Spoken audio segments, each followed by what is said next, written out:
이강인을 죽이는 전술, 홍명보 감독. 이강인 왜 이렇게 못쓰나? 팔레스타인전 공격이 답답했던 이유. 이강인은 2차 예선에서 주장 손흥민과 함께 맹활약하며 한국의 공격을 책임진 선수였다. 이강인이 2차 예선 6경기에서 남긴 기록은 4골 3도움. 한국이 2차 예선에서 터뜨린 20골 중 7골이 이강인의 발끝에서 나왔거나 시작된 것이다. 이강인의 맹활약 속에 한국은 2차 예선에서 한 경기를 남기고 3차 예선 진출을 조기에 확정지었다. 하지만 3차 예선에 돌입한 이후 대표팀의 공격 선봉장 역할을 하던 이강인의 모습은 온데간데 없이 사라졌다. 이강인은 홍명보 감독 체제에 접어든 뒤 치른 3차 예선 6경기에 전부 선발 출전했지만 피파 랭킹 82오만을 상대로 한 개의 도움을 쌓는 것에 외에는 공격 포인트가 없는 상황이다.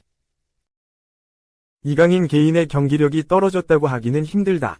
이강인은 이번 시즌 소속팀 파리 생제르맹에서 11경기에 출전해 6골 1도움을 올렸다. 동료 브래들리 바르콜라 10골, 다음으로 PSG에서 골이 많다. 오히려 23경기에서 3골 4도움을 기록한 지난 시즌보다 득점 감각이 더 살아났다고 봐도 무방하다. 그렇다면 이강인의 침묵에 대해 이야기하려면 결국 이강인의 활용법, 즉 전술적인 부분을 논할 수밖에 없다. 이강인의 역할은 홍명보호에서 약간 달라졌다.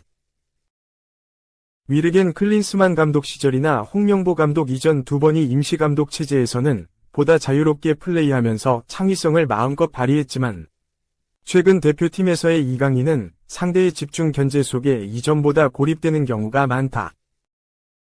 물론 이로 인한 이점도 있는 것은 맞다.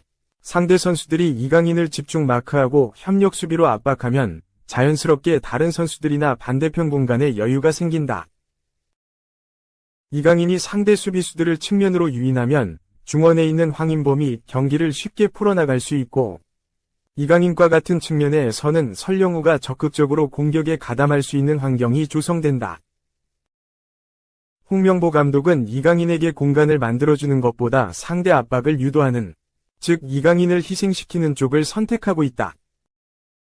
이 선택 자체가 나쁘다고 보기는 힘들지만 이강인이 넓은 공간에서 뛸 때 자신의 장점을 더욱 잘 살릴 수 있는 선수라는 점을 생각하면 아쉽게 느껴진다.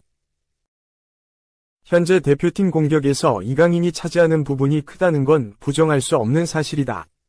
2차 예선을 통해서도 이를 확인했다. 그러나 지금의 이강인은 이전만큼 공격에 영향력을 끼치지 못하고 있다. 이강인은 일단 개의치 않는 모습이다. 그는 19일 팔레스타인전에서 무승부를 거둔 이후 언젠간 들어갈 것이라며 그런 부분보다 팀의 승리가 제일 중요하기 때문에 팀의 승리에 초점을 맞추고 있다고 말했다. 자신의 역할에 대해서도 나뿐만 아니라 모든 선수들에게 주어지는 지시가 있다면서 앞으로도 감독님이 원하시는 축구에 최대한 많은 도움이 될 수 있도록 노력해야 한다고 했다. 이강인의 골 침묵 속에서도 대표팀이 6경기에서 12골을 만들어냈다는 점은 다행이다. 이강인이 3차 예선에서 기록한 유일한 어시스트가 나온 오만전 승리를 포함해 홍명보호는 3차 예선 6경기에서 4승 2무를 거두며 월드컵 본선을 향해 무난한 항해를 이어가는 중이다. 하지만 이강인의 침묵은 꾸준히 해결 방안을 고민해야 하는 부분이다. 이강인이 지금처럼 희생되는 포지션에서 벗어나지 못한다면 앞으로도 팔레스타인전처럼 득점이 필요할 때 이강인의 번뜩이는 개인 능력을 기대하기 힘들 수도 있다. 2. 강인아 해줘, 민재야 해줘, 또 전술 없이 해줘 축구. 혼란의 소용돌이 속에서 출항했던 홍명보호가 돌아온 주장 손흥민, 토트넘 위 2경기 연속 골과 함께 올해 A매치 일정을 마무리했다. 다만 이강인, 파리 생제르맹, 활용법의 의문부호는 떼지 못했다. 특히 3경기 연속 실점한 수비진의 집중력을 끌어올리기 위해선 김민재, 바이에른 미넨, 위 체력을 관리할 방안을 찾아야 한다. 2026 북중미 월드컵 아시아 지역 3차 예선 중동 2연전을 다소 아쉬운 성적 1승 1무로 마친 한국 축구 국가대표팀이 21일 귀국한다. 20일 중립지역 요르단 암만에서 끝난 팔레스타인과의 6차전을 1에서 1로 비긴 한국은 조 선두, 승점 14점 4승 2무는 지켰지만 2위 이라크, 11.3승 2무 1패의 추격을 허용했다. 홍명보 감독은 내년 3월 20일 오만과의 홈경기까지 팀을 재정비하고 다시 승점 사냥에 나선다. 공격 양축인 손흥민과 이강인은 희비가 엇갈렸다. 손흥민은 팔레스타인전에서 대표팀 유니폼을 입고 2달 만에 90분 풀타임을 소화했다. 전반 16분에는 왼 측면에서 이명재, 울산 HD, 이재성, 마인츠과 삼각 패스를 주고받은 뒤 골대 오른쪽 구석에 공을 찔러 넣었다. 14일 쿠웨이트와의 5차전 페널티킥골에 이어 2경기 연속 득점이었다. 그러나 이강인은 3차 예선 들어 6경기째 침묵했다.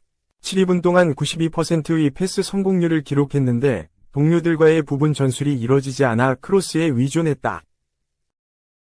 에이스가 고전하면서 공격진까지 전체가 내려앉은 상대 수비를 뚫을 해법을 찾지 못했다. 홍 감독은 경기 뒤 강한 조직력의 상대가 수비를 강화했을 때 결정력을 끌어올려야 한다고 말했다. 수비 집중력도 아쉬웠다. 대표팀의 기둥 김민재가 전반 12분 골키퍼 조현우, 울산을 향해 패스하다가 상대에게 빼앗겨 선제골을 험납한 것이다. 중앙 수비 파트너 조유민, 샤르자, 개인이 아닌 팀의 실수라고 감쌌지만 김민재는 두 손 모아 인터뷰를 거절했고 고개를 숙인 채 경기장을 빠져나갔다. 한국은 최근 3경기에서 모두 4골을 내줬다. 그중 3실점은 체력과 집중력이 떨어진 후반에 나왔다. 홍 감독은 지난 9월 팔레스타인과의 1차전에선 김영권, 울산, 오만과의 2차전에 선 정승현, 알아슬에게 중앙 수비를 맡겼다. 이후 4경기는 모두 김민재와 조유민을 조합했는데 지난달 10일 요르단과의 3차전 2에서 0승을 제외하면 클린시트, 무실점, 경기가 없다.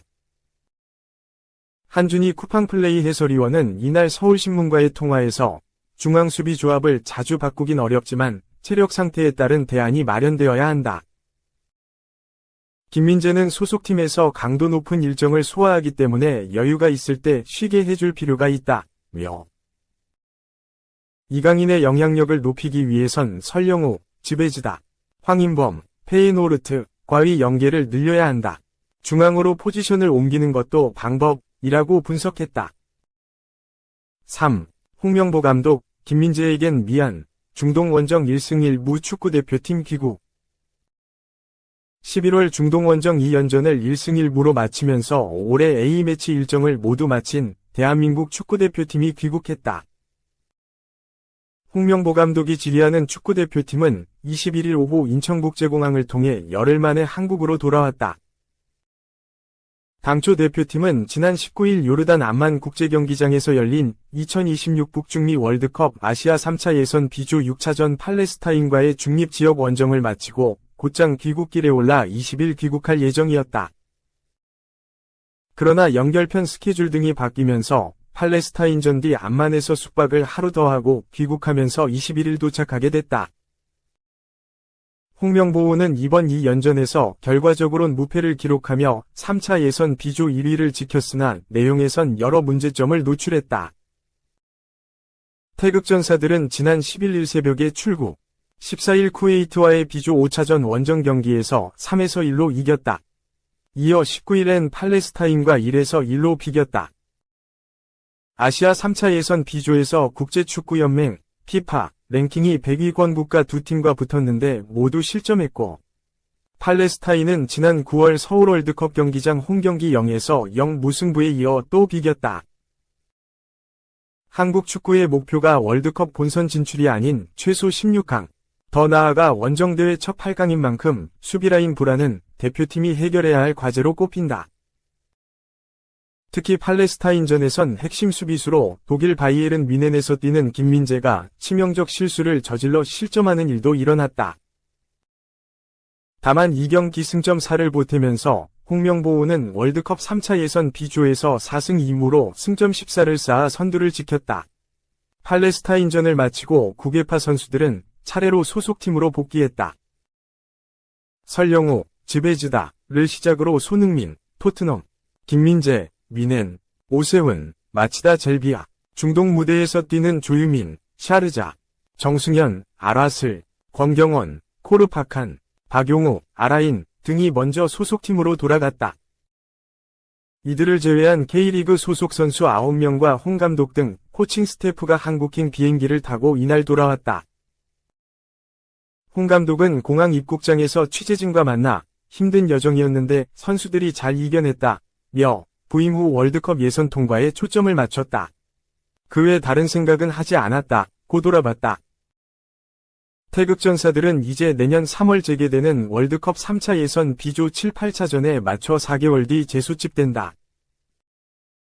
대표팀은 내년 3월 20일과 25일에 모두 홈에서 오만, 요르단과 대결한다. 3차 예선에서 유일하게 2연전을 모두 홈 경기로 치르는 경우다.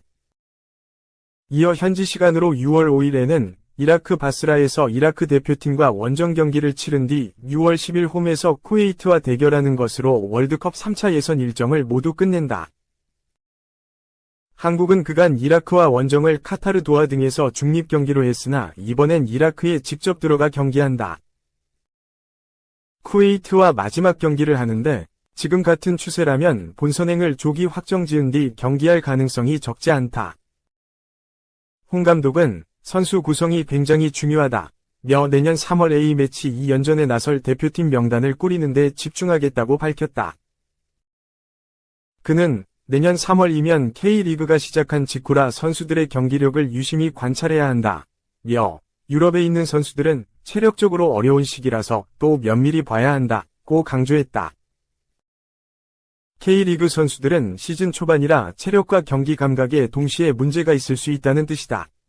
유럽파는 경기력을 물오른 상태지만 6개월 이상 진행되는 시즌 일정으로 인해 지칠 수 있다는 뜻이다.